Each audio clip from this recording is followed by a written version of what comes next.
সম্মানিত দর্শকবৃন্দ, দেখতে পাচ্ছেন হারুনকে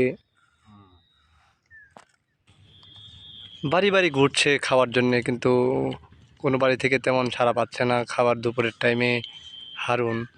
তাই আমি চিন্তা করলাম বাড়িতে যা আছে তা নিয়ে চিন্তা করলাম হারুনকে দেওয়ার জন্যে।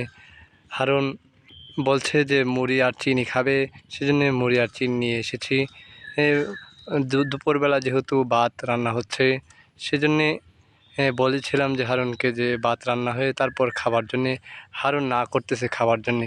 হারুন, রান্না হইলে তারপর খায় আবার যাবা না? হ্যাঁ, কে বলো? তুমি যে মুড়ি খাইতেছো, মুড়িতে তুমি তৃপ্ত? তুমি এই মুড়িতে সন্তুষ্ট? দেখুন কীভাবে খাচ্ছে। বাড়ি বাড়ি ঘুরছিল ভাতের জন্যে, খানা খাওয়ার জন্যে, কিন্তু তেমন সাড়া না পেয়ে রাস্তা দিয়ে চলে যাচ্ছিল। আমি হঠাৎ করে তাকে দেখতে পাই, দেখে তাকে এনে মুড়ি দেওয়ার চিন্তা করলাম। সে বলল যে মুড়ি খাবে।